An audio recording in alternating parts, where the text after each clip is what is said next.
Pada tanggal 1 Juli 2022, Ibu Putri memanggil adiknya. Dipanggil dia ke rumahnya yang tempat pembantaian itu. Kami perlihatkan video dari Magelang sampai Duren 3. Dan di situ terlihat almarhum Joshua masih hidup. Ini tembak-tembakan apa disiksa? Menjerit lagi. Karena bagi kami nyawa anak yang lebih berharga.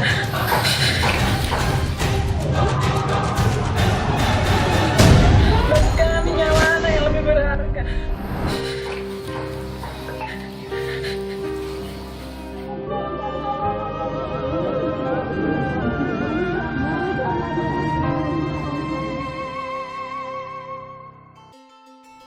Hampir 1 bulan berlalu, misteri kematian Brigadir Yosua belum juga terpecahkan. Kejanggalan demi kejanggalan justru makin terlihat. Padahal, secara gamblang Presiden Jokowi telah memerintahkan secara langsung dan tegas untuk mengusut sejelas-jelasnya. Jangan sampai ada yang ditutup-tutupi. Saya kan sudah sampaikan, usut tuntas. Buka apa adanya. Jangan ada yang ditutup-tutupi.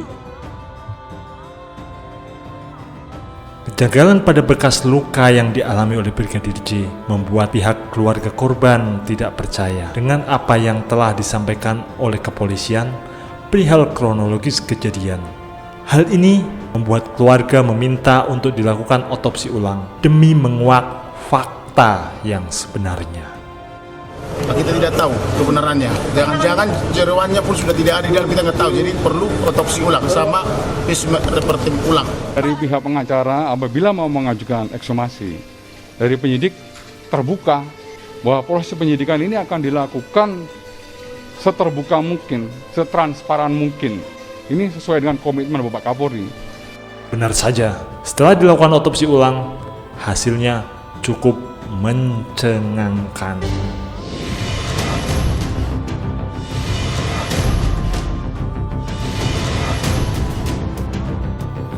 Terkuak fakta baru.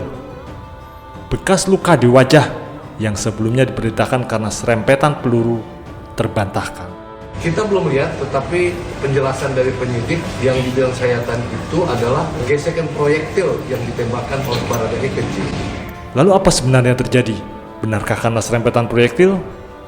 Kamarudin Simanjuntak selaku pengacara keluarga korban membeberkan hasil laporan sementara otopsi ulang. Katanya, luka tersebut bukan karena terserempet peluru, melainkan sebuah lubang yang menembus dari bagian belakang kepala, di mana sebelumnya lubang di bagian belakang kepala tersebut ditambal dengan sesuatu yang diduga lem.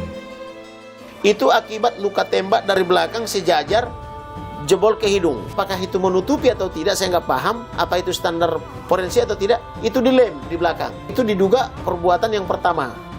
Dari temuan tersebut, tak hanya mematahkan rilis yang dilakukan oleh Karopenmas Divhumas Polri, Brigjen Pol Ahmad Ramadan sebelumnya, melainkan juga menguak kemungkinan jika kejadian sebenarnya bukanlah tembak-menembak, melainkan Brigadir J ditembak dari belakang. Ditembaknya dari belakang, tetapi tembus ke depan. Ada dugaan peluru, tembakan dari belakang kan itu. Satu persatu benang kusut kasus kematian Brigadir J mulai terurai. Tak hanya otopsi ulang yang membongkar kejanggalan-kejanggalan yang terjadi. Rekaman CCTV pun turut membuktikan jika apa yang sudah disampaikan pihak kepolisian beberapa waktu lalu tidak sesuai dengan fakta yang terjadi di lapangan. Hal ini diungkapkan oleh Komnas HAM dalam konferensi persnya setelah melihat 20 video rekaman CCTV, mulai dari Magelang hingga ke rumah Kadif Propam nonaktif Ferdi Sambo.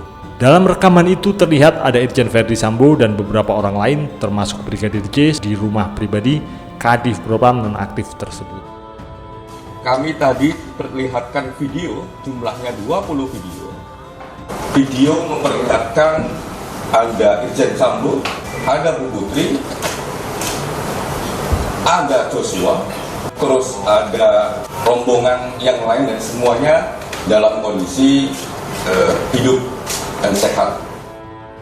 Menurut Komnas HAM, Dari rekaman CCTV tersebut, mereka menyatakan sang jenderal tampak melakukan tes PCR di rumah pribadinya bersama yang lain, termasuk almarhum Joshua yang juga berada di sana saat itu. Apakah di video itu ada prosesi PCR?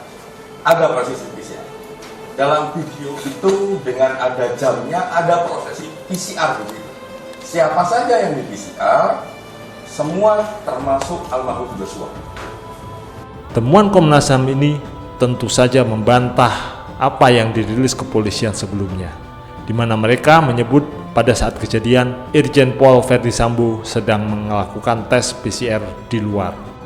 Pada saat kejadian, beliau tidak berada di rumah. Beliau mengetahui kejadian setelah terjadi penembakan, yang menelpon adalah istri beliau.